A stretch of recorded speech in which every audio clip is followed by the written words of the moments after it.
कीजिएगा। उनको लिंक जो है वो मैंने अलग से शेयर किया है, क्योंकि वो आज उनके लिए थोड़ा गैजेट्स का इशू था, तो वो डिफरेंट डिवाइस से उन्होंने साइन इन होना था।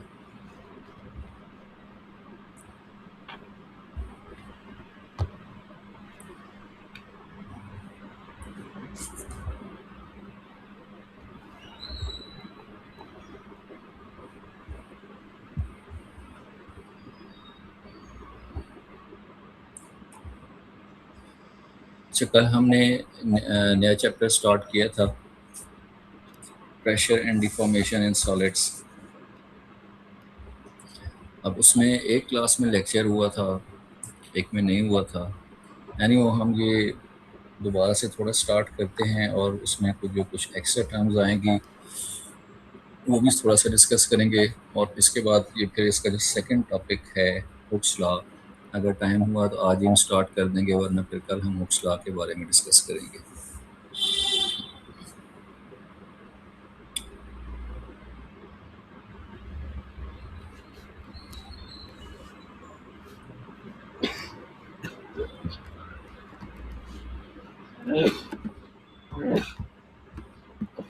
चलिए हम टॉपिक्स की तरफ चलते हैं।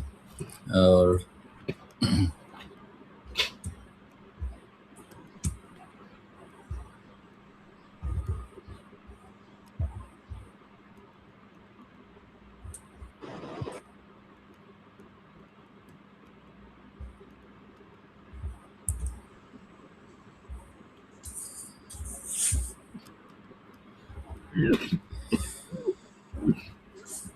थोड़ा सा हम पहले मैटर को डिस्कस करते हैं, उसकी स्टेट्स को, और उसके बाद फिर जो कि हमने इस चैप्टर के अंदर मैटर की डिफरेंट प्रॉपर्टीज़ को, स्पेशली प्रेशर और फिर डिफॉर्मेशन को डिस्कस करना है सॉलिड्स में। Solid is a state of matter, तो उस वजह से फिर हम पहले मैटर की बाकी जनरल स्टेट्स को भी डिस्कस कर लेते हैं, और फिर हम जो है इसको आगे लेकर चलते हैं। अब जनरल हमारे पास जो मैटर है, ये एटम्स और मॉलिक्यूल्स, इसको हम स्मॉल पार्टिकल्स में डिवाइड करते हैं। बेसिकली एटम का वर्ड जो यूज़ हुआ था ना, ये आटोमस का नेम जो है इसके लिए रखा गया था। आटोमस का मतलब था इनडिविजिबल। तो इनडिविजिबल यानी आप कह सकते हैं एक लिहाज से कि एटम का मतलब जो है ये भी इनडिविजिबल है। ये जिस वक्त ये नेम सपोज किया गया था, उस वक्त ये सपोज किया गया था कि कोई भी ऑब्जेक्ट, मटेरियल ऑब्जेक्ट, जो छोटे से छोटे पार्टिकल्स से मिलके बन सकती है, उसमें सबसे छोटा पार्टिकल जो है वो एटम है। तो इसको उस वक्त फंडामेंटल और एलिमेंट्री पार्टिकल का नेम दिया गया।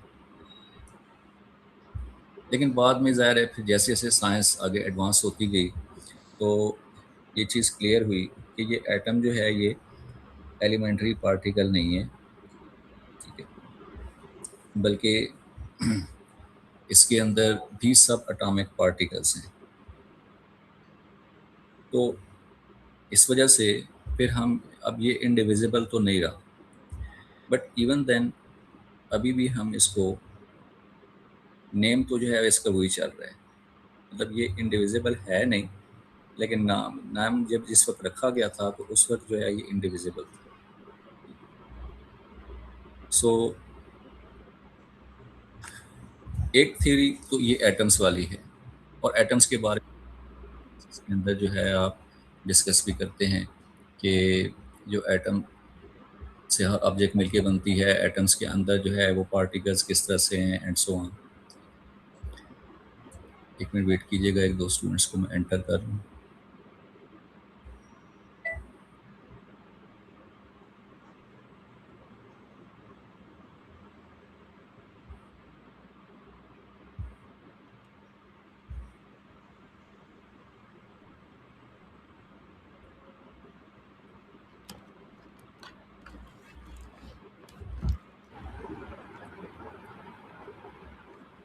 माइक साफ रखें आप।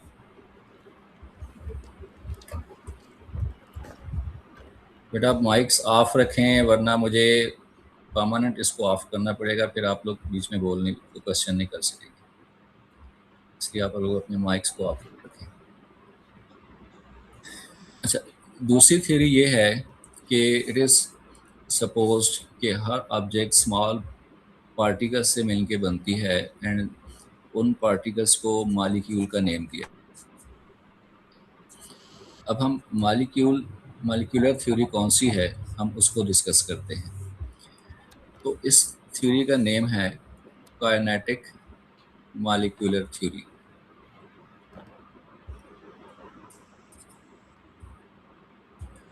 इसको इन शॉर्ट KMT भी कहा जाता है। सर हम मार्किंग करेंगे बुक में? अभी सिर्फ डेफिनेशन मैंने कल बताई भी थी बाकी मार्किंग मैं इसकी कल कराऊंगा।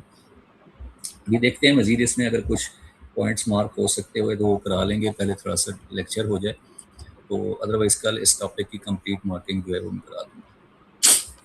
अच्छा, काइनेटिक मॉलिक्यूलर थ्योरी जो है ना, आपने अपने पास नोट भी कर देनी है। इसके काइनेटिक मॉलिक्यूलर थ्योरी के अकॉर्डिंगली ये सपोज किया गया कि हर ऑब्जेक्ट जो है वो मॉलिक्यूल से मिलके बनती है। इसका जो मेजर पॉइंट है, every object, every material object, ठीक है, चाहे वो सॉलिड है, लिक्विड है या गैस है, ये गैस है, is made up of small particles, और उन पार्टिकल्स को मॉलिक्यूल्स का नेम दिया गया। तो इस थ्योरी का जो मेन या पहला पॉइंट है वो ये है कि हर ऑब्जेक्ट मॉलिक्यूल से मिलके बने हैं। अब ये जो मॉलिक्यूल्स हैं किसी भी ऑब्जेक्ट के, ये हमेशा मूव कर रहे होते हैं। अब वो इसमें जनरल बात की गई है कि वो ऑब्जेक्ट सॉलिड फॉर्म में भी हो सकती है, लिक्विड भी या गैसेस भी। So molecules of the object are always in motion. अब वो कौन सी टाइप ऑफ मोशन परफॉर्म करते हैं, ठीक है, वो डिपेंड करता है स्टेट ऑफ मैटर पे। Their type of motion depends upon their state.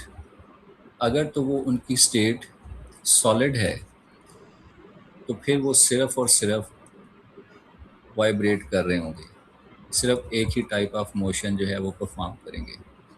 लेकिन अगर वो लिक्विड या गैस की स्टेट में है तो फिर वो उसके जो मॉलिक्यूल्स हैं वो all types of motion perform कर सकते हैं। वो वाइब्रेट भी कर रहे होंगे, वो ट्रांसलेटरी मोशन यानी सर्कल में जा रहे हैं, स्ट्रेट लाइन जा रहे हैं रैंडमली, प्लस जो रोटेटरी मोशन है, स्पिनिंग मोशन जो तीसरी टाइप है, वो भी परफॉर्म कर रहे होते हैं। तो लिक्विड और गैस के molecule all types of motion perform कर सकते हैं, और सॉलिड के मॉलिक्यूल सिर्फ वाइब्रेटरी मोशन को ही परफॉर्म कर सकते हैं।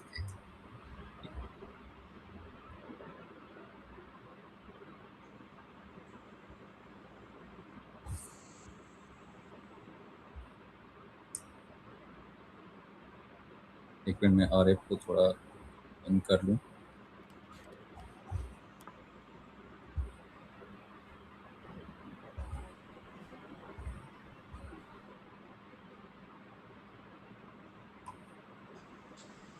ये हमारे पास इसका सेकंड पॉइंट हो गया कि ऑब्जेक्ट मॉलिक्यूल से मिलके बनती है, उसके मॉलिक्यूल्स हमेशा मूव कर रहे होते हैं।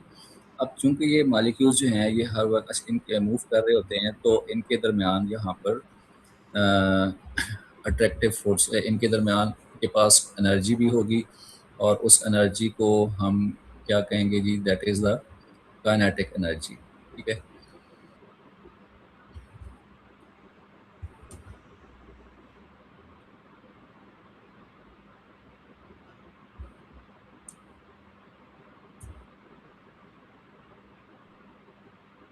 तो ऑब्जेक्ट के मॉलिक्यूल्स मूव करने की वजह से उनके पास काइनेटिक एनर्जी होगी, और तीसरा पॉइंट ये है कि इन ऑब्जेक्ट्स के मॉलिक्यूल्स के दरमियान फोर्सेस होती हैं which are strong in solids, but in liquid and gases उनकी अट्रैक्शन वीक हो जाती है। So there are inter molecular forces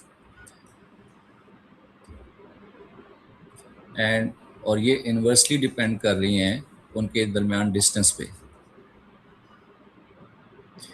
अगर इनके दरमियान डिस्टेंस ज़्यादा है तो ये जो फोर्स, अच्छा इस चीज़ ध्यान में रखिएगा, ये जो फोर्सेस हैं ये अट्रैक्टिव फोर्सेस हैं, मॉलिक्यूल्स अट्रैक्ट ईच अदर। अगर तो यहाँ पर इनके दरमियान डिस्टेंस ज़्यादा है, इंटरमॉलिक्यूलर डिस्टेंसेस अगर लार्ज हैं, तो फिर ये जो फोर्सेस हैं वो वीक होंगी, फोर्सेस ऑफ अट्रैक्शन। लेकिन अगर ये डिस्टेंस कम है और मॉलिक्यूल्स क्लोज हैं एक दूसरे के, तो उस सूरत में हमारे पास ये जो फोर्सेस हैं ये स्ट्रॉन्ग हो जाएंगी अगर डिस्टेंस कम हो जाता है। जी सारे माइक क्लोज करें।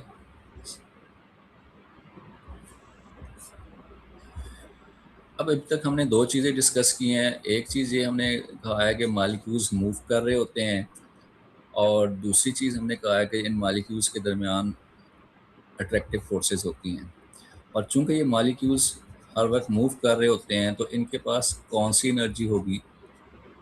मोशन की वजह से जो एनर्जी होती है उसे क्या कहते हैं? Kinetic energy. अब मॉलिक्यूल्स के दरमियान जो अट्रैक्शन है, इस अट्रैक्शन की वजह से उनके मॉलिक्यूल्स की एक प्रॉपर ओरिएंटेशन बनती है। Hence you can say that molecules possess potential energy. यानी मॉलिक्यूल्स के अंदर जो पोटेंशियल एनर्जी है वो किस वजह से है? Due to intermolecular forces. और उनके पास जो काइनेटिक एनर्जी है वो उन मॉलिक्यूल्स की मोशन की वजह से है। ये 5 पॉइंट्स हैं जी, इसको ज़रा रिवाइज कर लें आप। पहला पॉइंट ये होगा कि ऑब्जेक्ट यहाँ पर हमेशा उसके स्मॉल पार्टिकल्स से मिलके बनेगी, उसको मॉलिक्यूल्स का नेम देंगे। Molecules are always in motion and their type of motion depends upon their state. If they are in solid form, then the molecules will simply vibrate about their mean position. But if they are in liquid form तो और gas form, तो फिर ये हमारे पास जो molecules हैं ये क्या करेंगे? ऑल टाइप्स ऑफ मोशन को परफॉर्म करेंगे। उसके बाद मॉलिक्यूल्स के दरमियान इंटर मॉलिक्यूलर फोर्सेस होती हैं, और ये जो इंटर मॉलिक्यूलर फोर्सेस हैं ये डिस्टेंस के साथ डायरेक्टली डिपेंड कर रही हैं, इन्वर्सली डिपेंड कर रही है। डिस्टेंस बढ़ाने से ये फोर्सेस जो हैं वीक स्ट्रांग हो जाएंगी, और डिस्टेंस कम होने से अगर मॉलिक्यूल्स क्लोज आते हैं तो फिर ये फोर्सेस स्ट्रांग हो जाएंगी, और अगर मॉलिक्यूल्स अवे जाते हैं, डिस्टेंस बढ़ा दें, तो फिर ये फोर्सेस वीक हो जाती हैं। फिर चूंकि ये मॉलिक्यूल्स मूव कर रहे होते हैं, इसलिए इनके पास काइनेटिक एनर्जी होती है। जबकि उनके मॉलिक्यूल्स की जो अट्रैक्शन है, उस अट्रैक्शन की वजह से हम कह सकते हैं कि इन मॉलिक्यूल्स के पास पोटेंशियल एनर्जी है।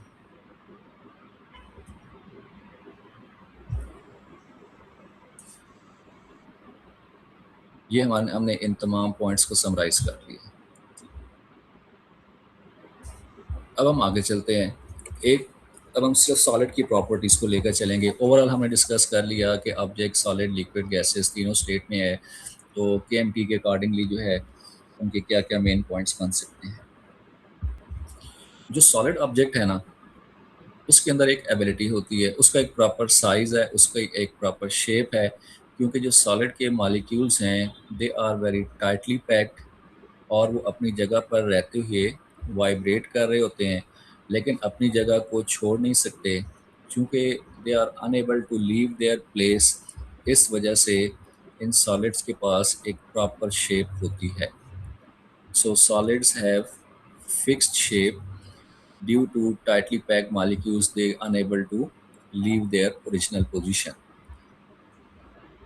अब जब मॉलिक्यूल्स इसके अंदर अपनी जगह पर ही रहते हैं, और सेकेंडली वो इस सॉलिड ऑब्जेक्ट के बाहर भी नहीं जा सकते, इसका मतलब है कि एक सॉलिड के अंदर जो नंबर ऑफ मॉलिक्यूल्स है वो हमेशा सेम रहेंगे। मतलब जैसे गैस है ना, उसके मॉलिक्यूल्स के दरमियान फोर्सेस तो इतना वीक होती हैं कि आप उसको ओपन कंटेनर में रखेंगे तो वो बाहर चले जाएंगे, लेकिन सॉलिड में ऐसा नहीं होता, लिक्विड्स में भी नहीं होता। इस वजह से इनका एक फिक्स्ड वॉल्यूम भी होता है।